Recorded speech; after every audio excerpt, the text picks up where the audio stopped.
Hello, everyone. Welcome back. This is day 2. Today, Mark is talking to us about self-care for different attachment styles. Now, just telling him, I'm really excited to hear Mark speaking on this because I haven't heard you enough on this subject, and I love hearing you generally. So I'm really eager to see what you have to say. Thanks, Virginia. Okay, so this is my first session of this series. I've been coaching self-care for quite a while. I've done self-care myself, in the corporate world, in war zones, a lot with teaching coaches how to coach self-care. My main work is teaching coaches about embodiment, as well as trauma education. Just totally frankly, we do these free events. One, because it's just a good thing to do. And two, we have a course coming up called Embodied Toolkit. We'll be using some of the poses from that. It's a very simple, powerful way to do embodiment. So full transparency, we're also, we're selling that as well as giving away free stuff. I always say that up front so no one feels tricked or anything. It's totally transparent. That being said, I just want to give you my best stuff for the next half hour, and then we'll do questions. Don't shout out, please. Sometimes I see the red dot bopping up. So hold the questions till the end, unless something is totally ununderstandable. How you doing? Give me a sign. Sort of doing all right, not so well, mixed bag. I took some teenagers to the wrestling last night. That was a lot of fun, just to get a total break from in-depth psychology. And I still analyzed it as a sort of morality play, but it was a good break from thinking about everyone's difficult issues. Let's take a couple of breaths together just to arrive. So, basic self-care, breathing. And let's do one together. So 1, 2, 3, breathing in and out. Okay, so coming up, I'm going to tell you what self-care really is from my studies over the years. Can I give you my best take on that?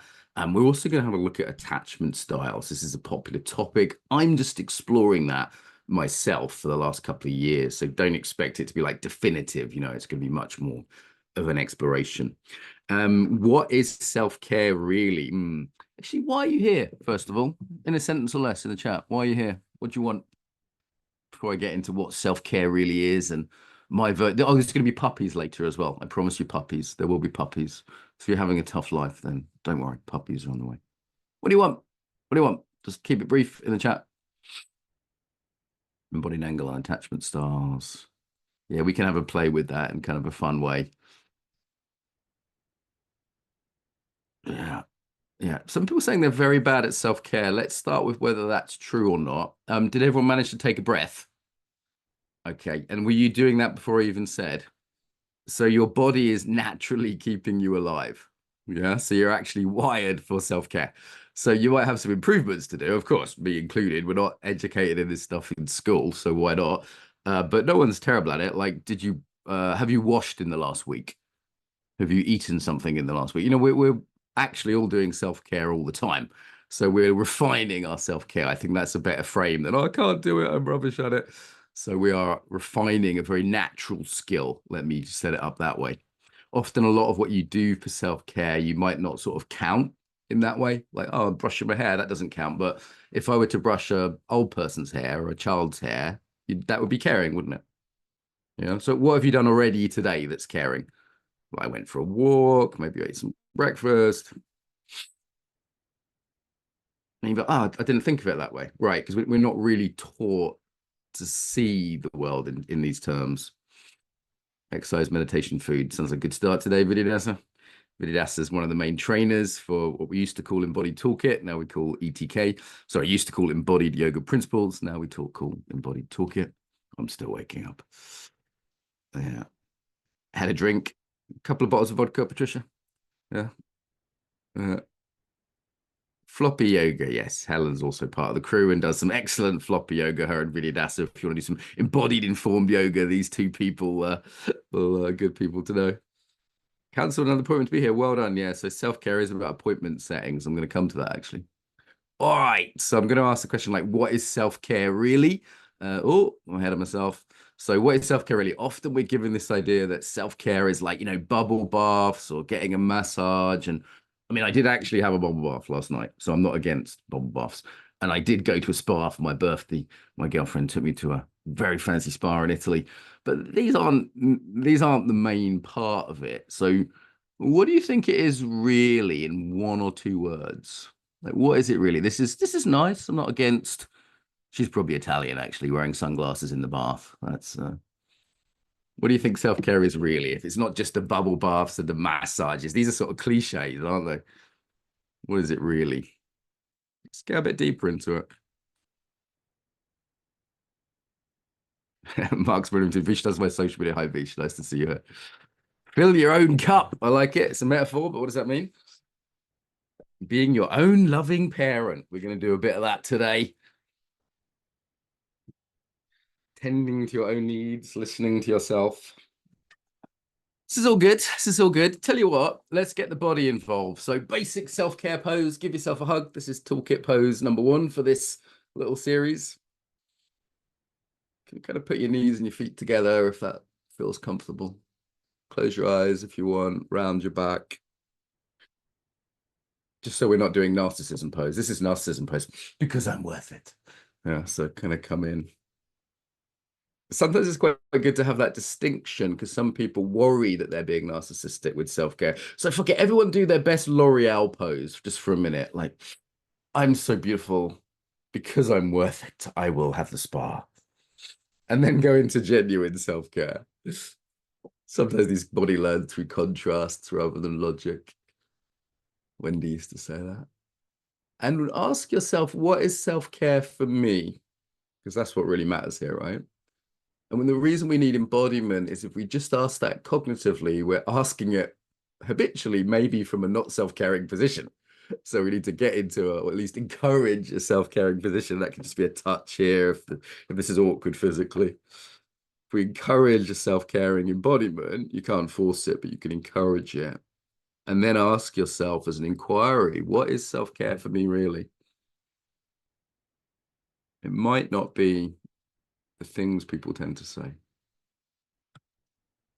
What did you come up with? What popped into your head then as we shifted the embodiment?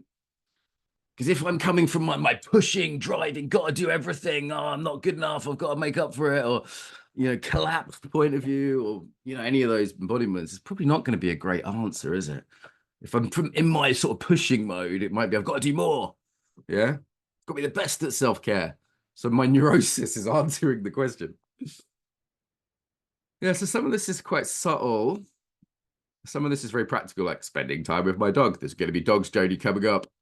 And Annika, let's be specific. If I was coaching Annika, she says being kind to herself, I'd say how, when, because sort of otherwise it's a bit general. So that's why sometimes a coach is very helpful on these. Your own embodiment is a coach, particularly with these poses, but we can increase that with someone else. Okay, I tell you what I've come up with many years of coaching this, okay? What is self-care? If I would like you to look at 4 things and tell me how you score. So you're going to give yourself a score of 1 to 5 on these 4 things. So the maximum self-care will be 20 points. Does this make sense? So you're getting up to 5 points per thing. So real self-care nearly always comes down to boundaries. So poetically put in Welsh terms, it's being able to tell twats to go fuck themselves. Okay. And being able to say no politely as well. So if you're not used to my style, I appreciate you may be writing a letter of complaint right now. Don't bother. We have a boundary. We'll just delete it. So on a scale of 1 to 5, how good are your boundaries? 5 is like, I can tell anyone to go fuck themselves. 0 would be like, I'm total victim. I'm not very good at that. Hold up fingers. Let me see. Mine are pretty good. Mine are a solid 5, I would say. I think I embody that one well. Miriam's here, who I made famous on my Instagram for her people-pleasing video. She now gets recognized in the street from the 1-minute coaching session I did with her. Someone can link it. Hi, Miriam. Nice to see you. Hopefully it's improved, Miriam. Okay, so that's boundaries. Next one. Everyone get out your phone and look at your bank account.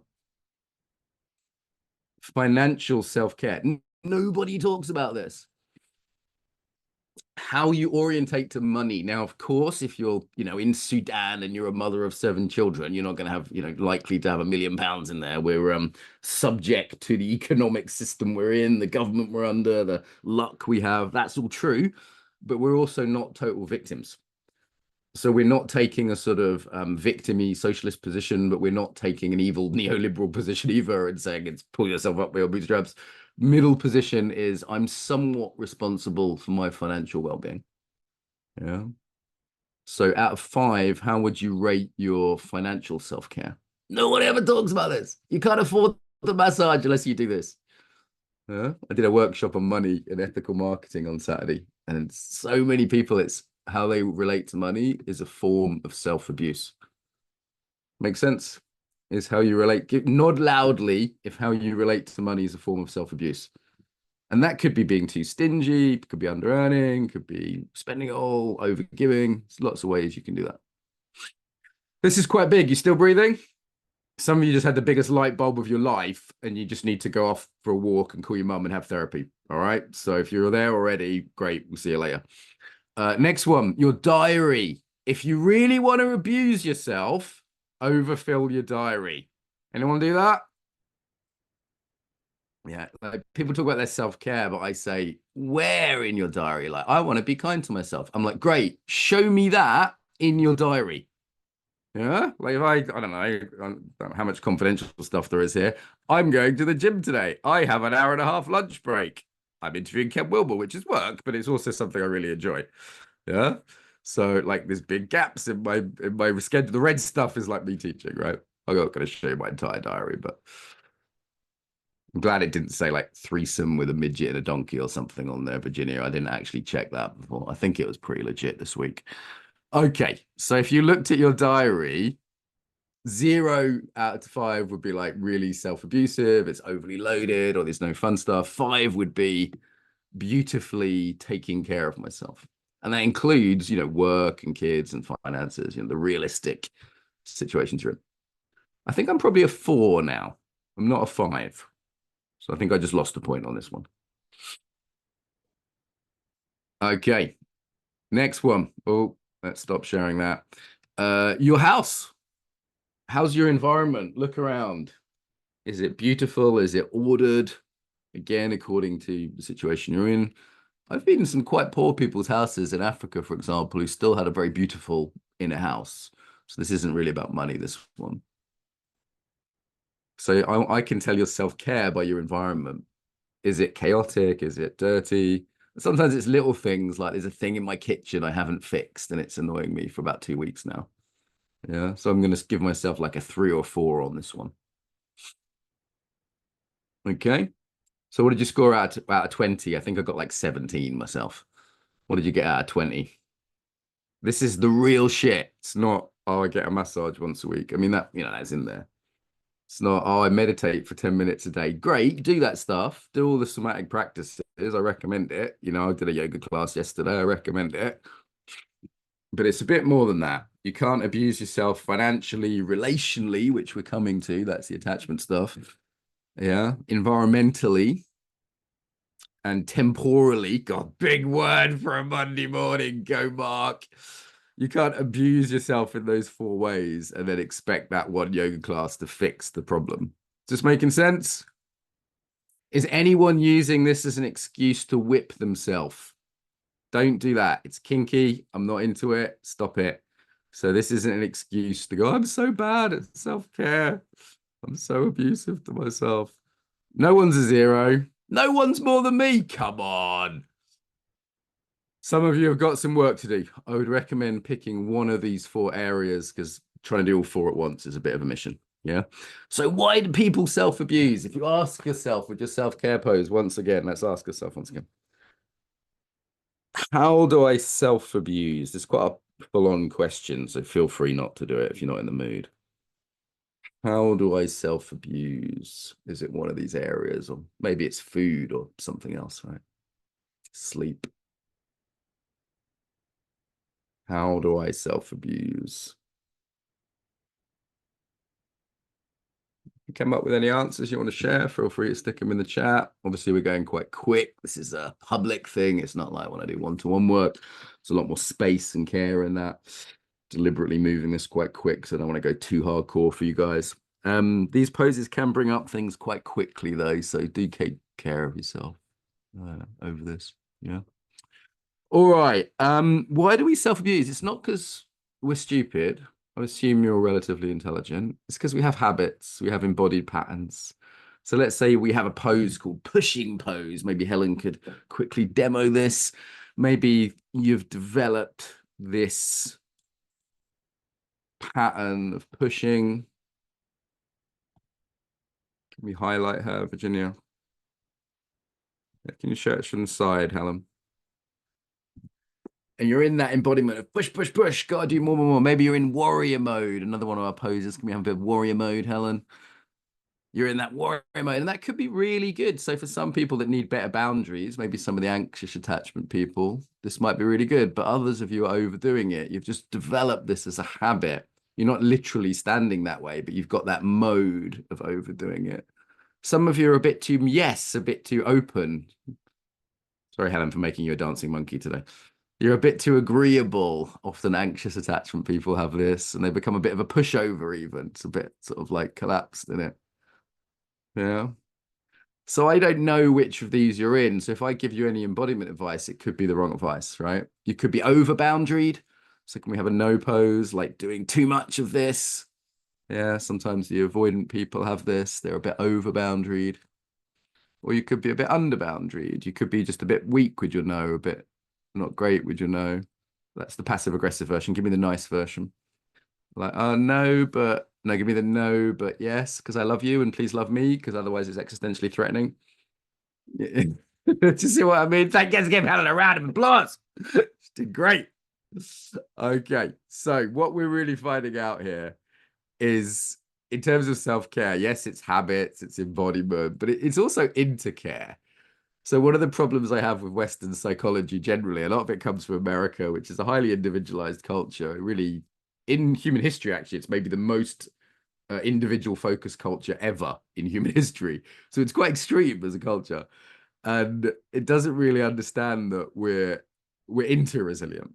We're social animals, right? So our care comes from relationships. Yes, it's self-orientated, but it comes from a group, and it's also how we do the group. Now, I'm not an expert in attachment styles, but I've pretty much got it. Someone like Stan Tatkin, you could look up, is a real expert. He's had him on the podcast. He's very good. Maybe someone's got that podcast episode. I view it in terms of cats and dogs because I am an animal lover. Okay. Intuitively, do you think you socialize more like a cat? A cat's like, hey, I'm good. You're not. Fuck you. I'm a cat. Or are you more like a dog I met today who's like, hello, do you love me? I love you. Could we be connected? Yeah. So these are two basic attachment styles. Some people say there's a thing called secure attachment, but none of you are those. That's a fucking unicorn. People say it's 50% of the population, but I don't believe that at all. I think on a good day, it's all of us. And on a bad day, we generally go to being a cat or a dog. This is the official definition of what an attachment style is I got from the internet. So I think on a good day, yes, we can be the unicorn, the secure attachment. On a not such a good day, we tend to be either a bit needy like a dog or a bit too independent like a cat, or a mixture of both. I think of this as the I told you there'd be puppies, didn't I? This is the sort of mixed attachment where we swing from one to the other. To some extent, I think it's contextual. You think of like a abandoned puppy or a street dog. It wants to be your friend, but it's also a bit scared of you. Here's the thing about human beings. We need other human beings to be well. Solitary confinement is literally torture, even if you're introverted. I've done solitary retreats and they're really hard. We need human beings to be well, but human beings are also the biggest threat to us. Yeah, this just goes back to when we're babies, we need care, but equally abandonment feels existentially threatened. A good way to know if you're sort of triggered an attachment style is like one of the more anxious or avoidant or disorganized ones. I just got this from the internet. It's very easy to find. Is does the social situation you're in feel existentially threatening? Yeah. Is it like, oh my God, my boyfriend hasn't called me in 2 days and I'm gonna, or is it just like, oh, I wonder where they are? Am I in embodiment terms on or off center? Does that make sense? So if I'm centered and I'm in a relationship, if you all try this, put your head over your hips, feet flat on the floor, relax your belly. You're not in a fight or flight mode. Now, any relationship from this point of view could be, oh, I like that. I don't like that. I'd like to see them. I wouldn't like to see them. I'm giving, I'm receiving. These are all poses we work with in Toolkit, by the way. Yes, no, giving, receiving. But it's coming from a I'm not going to die mode. Does that make sense? And how do you get, maybe you get a little bit anxious, like you get off center this way. Let's all try that. It'll give you, if you're the other type, it will give you some empathy, if nothing else. Like, do you love me? I love you. Please love me. If you don't, I'm not a bad good person, and I'm bad, and I'm threatened in some way. Or is it that kind of keeping someone at arm's length? Stop crying. Why is your face leaking? That kind of push away. I don't want to look after you now. Your feelings aren't welcome. Okay, which of those felt more familiar? Who felt more familiar with the sort of coming forwards, the little bit needy? And we're just playing with one embodiment here. Just give me a wave. Who felt more? Who's the puppies? Hello, puppies. And who's more cat-like? I'm quite cat-like. I was married to someone very cat-like, so I started getting into attachment styles. Yeah. And who's a bit of both? It depends. I'm a special unique snowflake. Yeah, we all are actually, I think, right? We all have we're all the abandoned puppy who's a mixture of cat and dog, right? The I want to stroke, but keep away from me, right? Like, or cats sometimes they're like, stroke my belly, not like that. Yeah, you know what I'm talking about? So, I mean, Stan Catkin breaks, he talks about islands and waves. There's a lot, I like cats and dogs. It's just how I break it down. It's a really simple way to describe it because most of us have experienced cats and dogs. Cats and dogs are both lovable, but they are different, aren't they? Yeah, I love both. And by the way, as I've healed my attachment issues, I'm much more dog orientated than I used to be. I'm much less worried about dogs being too needy. It's interesting. It's interesting. Okay, so how do we heal our attachment issues? Well, you can go to therapy, you can have good friends, you can be in a good relationship. It is possible we could move to spending more of the time in secure attachment. I would say centering, which is our most basic embodiment tool, really helps. It's the coming back to center and the, oh, am I going to die or not? No, it's just a washing up. No, they're just late for a date. Does it make sense? So this self-regulatory possibility means that we can be more available for co-regulation. So co-regulation is really with self-care where it's really at. Okay, so self-care isn't really self-care. Yeah, or else solitary, prisoners in solitary confinement would be awesome, wouldn't they? They just wouldn't need anyone else. We all need relationships. We all need human bonds, friendships, maybe intimate relationships, families of different kinds, relationships of different kinds, and that is how resourced you are. And I know it's not always easy. Some people, I don't have any friends or my life situation is difficult. I get that.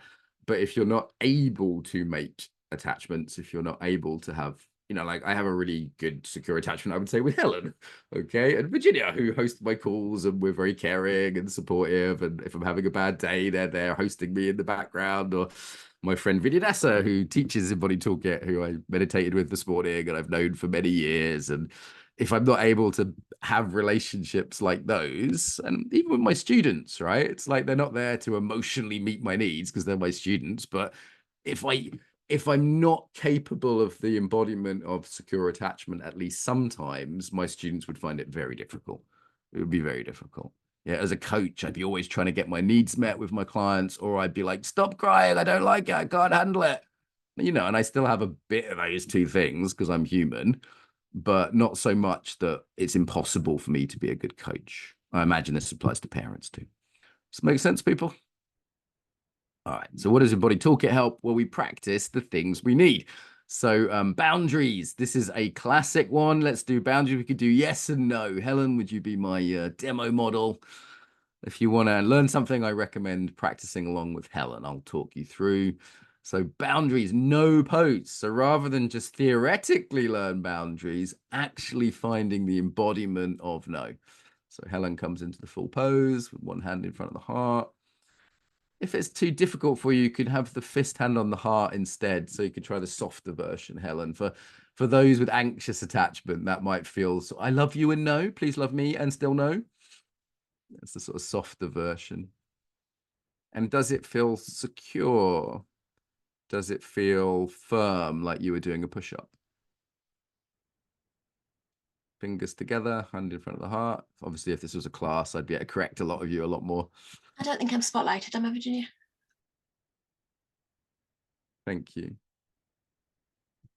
So as Helen is here. So it's firm but not unfriendly. So if she were to go to sort of cat-like, it might be a push away, it might be a withdrawal. If she were to go to dog-like, it might be no, but I really want you to love me. So that's more important as a priority existentially. So actually, yes. And then can we have that? I love you and no. And I'm still in relationship and no.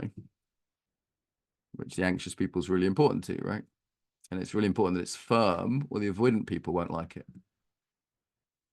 Thank you, Helen, showing the side view there. Obviously, this takes more than 2 minutes to learn. So, do come and train with us if you want to get into this. And it's not that she literally does that in a conversation with Rick, her partner, but it's the energy of it, the embodiment of it she learns. Yeah. And you have to practice things. The thing with embodiment is you have to practice. There's no quick fixes. Let's contrast that. And I know it's quick today, but I want to leave time for questions. Let's contrast that with yes pose. And it's not victimy, you can do anything with me, which is more like the anxious people. So victimy would be like, yes to everything and I've got no agency. That doesn't actually create good relationships, right? And it's not yes, but no, resentful. How dare you take my time? I'm a cat and better than you. Right? It's just a loving, open yes, which could feel really vulnerable depending on your attachment style. This might feel really scary. So keep breathing, keep centering. Again, I really recommend you give these two a practice if you want to. We don't learn about embodiment. Well, you can learn about embodiment, but the real embodied learning is through doing. That's why it takes activity and practice and not just my words. Yeah. Great. Thank you, Helen. It's a brief overview, but how did people find those two? Tell me in the chat.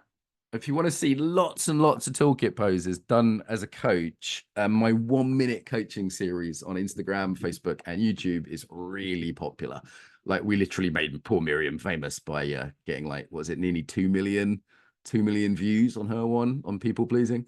So do check those out. It's also a really quick way to learn about some of these if you can't afford our courses.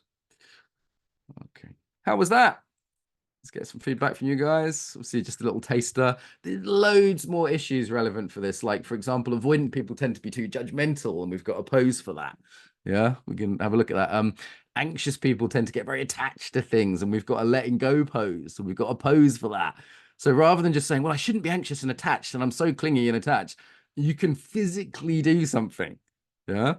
A shout out to my friend Roma Norris. I'm not sure if she's here today, who helped me understand attachment, and I used to go to for relationship advice and say, "Why is this girlfriend doing this weird thing?" And generally, we talk about either attachment, which she knew lots about, and I'm learning about, so I am a beginner here. It's just been like 2 years for me, or trauma, which I know loads about, and I'm teaching this evening. Okay, which is the other thing. Those two things will fuck up all your self-care and all your relationships.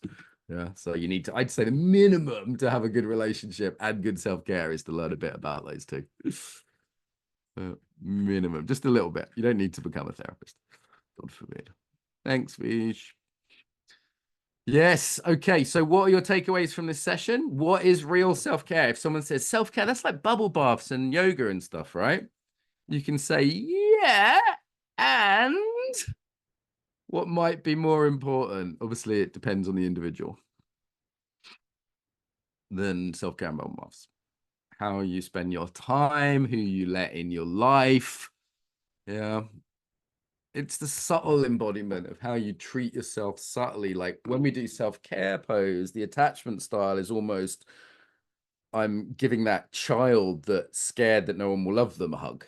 It's almost like IFS self-care pose. And if you come across internal family systems, it's almost like inner child work. I know inner child work it might make you spew. It does me a little bit, but there's definitely a reparenting you can do somatically. Yes, Mark, I get it. I have a friend who used to ask me, "How old are you now, Mark?" And I'd be like, 10. I was at the wrestling last night. I was definitely like 10 years old. I'm like, I was like 10 years old. So when I find myself being 10 years old related to self-care or relationships, it's a little bit of a hug from adult me. Let's just finish with that before questions. Like, give yourself a hug from adult you to little kid you who maybe feels a bit anxious or insecure. It's going to be fine. You're not going to die. Grown up Mark's got it. You're all good. Yeah, and obviously this could be a repeat practice. Or it could be, hey, I know you've got this pattern that you think keeps you safe, but it's actually a little bit self-abusive. So adult Sonia, Jim, Celine is going to take over now. Okay. Thank you very much for your attempted strategy. I've got a better one because I'm a grown up. I've got this. Don't worry. It's a different level of self-care, isn't it? Than just I'm going to act neurotically and then do yoga once a week. Still breathing? Yeah, it's quite deep. I know I joke and I swear and all the rest of it, but this is quite deep cut on self-care because I found that just telling people to do the things, you all know the things. You know, eat well and sleep 8 hours a night and don't date idiots and you all know the fucking things, but you don't do them, do you? Right? Why don't you do the things? Because you have a deep embodied pattern that you need to recognize and then gradually change through practice. Like that is unfortunately the answer. It's not like, oh, I read a book and then I'm fine. Wendy used to talk about shelf help. It doesn't work. It doesn't work to just read a book or listen to a YouTube video or search attachment styles on AI and learn all about it. You need to reprogram yourself. You need to find the individual things you need, the individual ways you self-abuse. That's Socrates, know thyself, the awareness part. And then the second part is retrain yourself with embodiment. Just make sense? Making sense? Good stuff. Key takeaways, any key learnings today? Hopefully, I've just tried to give you this. It's very condensed today. So do look at some of the longer videos and look at some of the other sessions. Trauma also needs looking at, so we'll look at that later. Steve gave me the fun ones, Virginia. I said, here's all the sessions we should do. He's like, you've got trauma and attachment on a Monday morning. I'm like, thanks, Steve. So it's got a bit hardcore for a Monday morning. Okay, we've got time for Q&A, so drop me your questions, and this is everything else that's going on today. Simon's a wonderful yoga teacher, deeper than most yoga teachers. Vinyas is going to do self-care, yeah, and Vinyas is a very different personality than me. He's here. Again, if you're a perfectionist, you'll use that to self-abuse. It's absolutely a strategy to self-abuse, perfectionism. So same like people-pleasing, that's kind of, half of the attachment stuff we're looking at today. And if you want to train with us, you can do this toolkit. Very popular. It's been 10 years in the making. Loads of poses, proper training online. Not quite as full on as our Keck course. Yeah, show the poses. We didn't do all of these today. You'll learn all of those on the course. And yeah, obviously you can't learn these poses in 2 minutes on a Zoom call. So please, those of you who are therapists and coaches, please don't be so arrogant to think you can take this the poses away without proper training. Okay, we don't charge huge amounts of money, so just train with us for a couple of months. All right, questions. Any pose for procrastination? Yes, entering pose. Helen, do you want to jump up? Helen is my dancing monkey today. Sorry, Helen. So entering pose is one we use for this. So that's like getting on with it, moving in pose. Yeah, but there's also, it's not quite as simple as that, because why is someone procrastinating? They might be a perfectionist who doesn't want to start because they feel like they're not good enough. So we actually need to go back to self-care, not entering pose. Does that make sense? Right.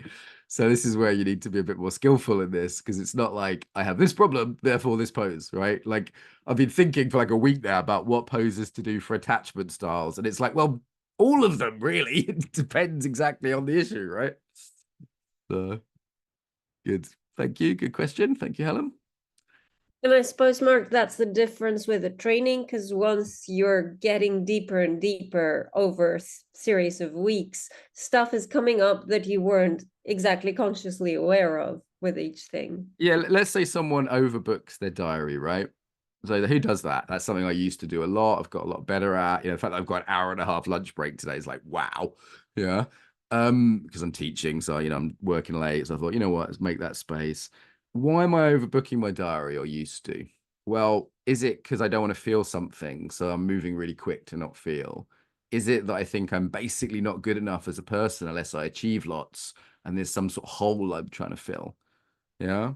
Is it just a habit that's not really a big deal? I just move very quickly and I need to come back to center. Is it that I didn't say no to all my team? Say, oh, Mark, can I just have a half-hour meeting? And I'm like, yeah, but there's 10 people asking me that. So let's spread this out over a week.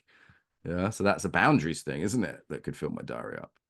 if you don't have good boundaries, your diary will be full of other people's priorities as opposed to yours. Like it's a priority for me to have a nice rest at lunch so I can teach well this evening.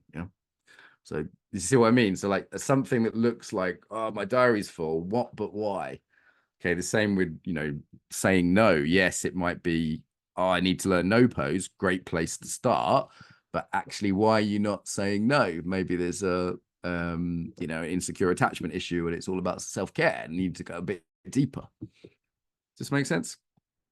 This is the kind of skill you build as a coach. It's not just problem solution. People aren't that simple. How can I regulate better to avoid urges to run away from be free from? Yeah. Okay. Thank you, Martin. So the urge to run away exists in your body as a embodiment. There's a somatic urge. It might be a basic flight response, right? So if everyone puts their eyebrows up a little bit, makes their breath a bit higher in their chest and comes back slightly, I'm stimulating that I want to get away response. Yeah. So first thing is to become aware of what that response, what that is in your body. It's probably something a bit like what I just showed. This is where a coach can speed things up. And then not do that. Okay. And then practice noticing it and recentering, practicing recommitting, re-engaging. Maybe it's practicing the openness of vulnerability. How would you work with aggressive no pose? Hello, Teresa.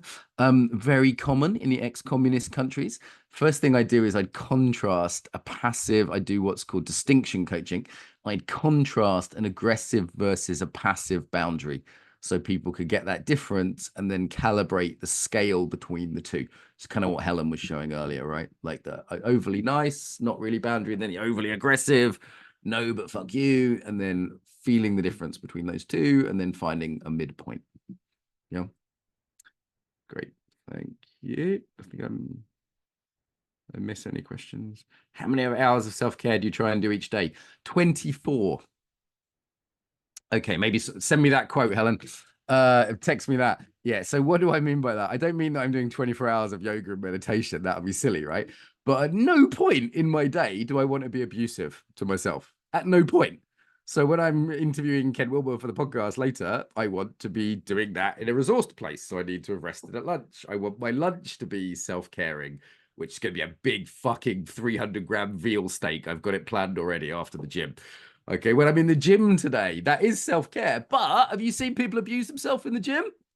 It's usually like some stringy woman who's like, I'm not good enough. I have to be skinnier. I'm like, no, you don't, darling. You're fine. Yeah. Another 2 hours of running isn't self-care, it's self-abuse. Every self-care practice can become self-abuse. Like yoga meditation can become isolating from your family. I once meditated 4 hours a day. It made me insane. You meditate 4 hours a day, you're like, la la la. Is that self-care? Probably not, unless you're a monk, right? If you've got shit to do. Everything can be self-care or self-abuse, right? Being spanked hard on the ass by I don't know, a woman called Helga could be wonderful self-care. Who's up for that? Some of you are smiling. Okay, you can change the name. What's the name of the man? If Helga's she's German in my mind for some reason. Have we got a name? Like kink could be amazing self-care, or it could be horrible self-abuse. I've met kinky partners who were like, slap me, and I was like, yeah, that feels really loving. And others who I was like, no way, that feels like you're repeating some abusive strategy. Does that make sense? I'm using a sort of fun, extreme example because, my people are probably kinky. But it shows you that even something like being slapped might be self-care. Does it make sense? I'm deliberately picking a sort of fun, extreme example. Listening to Welsh is therapeutic self-care. Exactly. But there's probably a limit to that. Imagine if you had to listen to me all day long. It might be too much. There's a sort of Aristotelian golden middle, even of how much Welsh you can handle. Yes. So self-care is about how much. I know it's very boring. It's like your mum told you the basics, right? She was like, get a good night's sleep and eat your greens and exercise a little bit. Like, assuming, you had one parent or guardian who was half sensible, the theory, but how do you put it into practice? That's embodiment. Yes, Kasha Abadiak on submission and power was great. I love her. Also, the existential kink one was pretty good recently as well. How do I relate better to avoid an urge to run away and be free from job relationships? I did that one. I said that one. Yeah, put that one. Did I miss any? The Mark Mum theory. I credit to Diana Walsh. Almost everything I teach is from her, and then a little bit of like hardcore embodiment philosophy thrown in. Not the spanking stuff. It's not from my mum. How dare you? How dare you cast aspersions about Diana Walsh? She's a lovely old lady. Good.